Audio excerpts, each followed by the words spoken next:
Have you ever wondered how stock trading works? Well, today we unravel the mystery behind the world of stocks.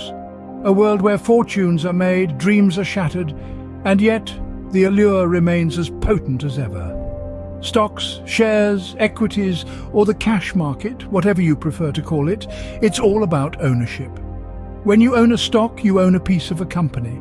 It's an asset you hold, not unlike your car or your house. To trade in this fascinating world, you need a demat account. It's your gateway, your ticket to the grand bazaar of stocks.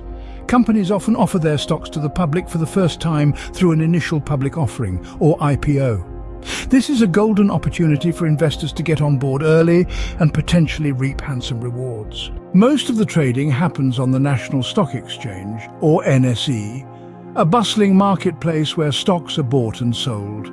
Now, how do we decide which stocks to buy or sell? There are two main methods: fundamental analysis and technical analysis. Fundamental analysis is used when planning for long-term investments. It involves evaluating a company's overall health by examining its financial statements, industry trends, and other economic indicators. Technical analysis, on the other hand, is more about studying statistical trends gathered from trading activity, such as price movement and volume. Then, there's the concept of the market index. Every country has its own index of top-performing companies. For instance, in India we have the Nifty 50, an index of the top 50 best-performing companies. The market mood is often described in terms of animal spirits. A bullish market means the index price is rising, while a bearish market signifies a falling index price. And when the price moves within a range, it's called a sideways market. Trading styles vary as per individual preferences and goals.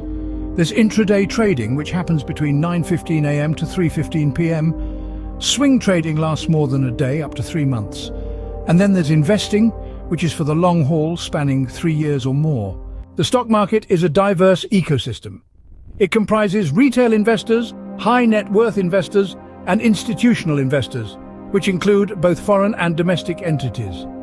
Lastly, let's touch upon an intriguing practice called short selling. This involves selling at a higher price and then buying at a lower price. To summarize, stock trading is about buying ownership in companies, analyzing market trends, understanding the mood of the market, and making informed decisions. Whether you're a day trader or a long-term investor, the key is to stay informed, stay disciplined, and importantly, stay patient. Happy trading!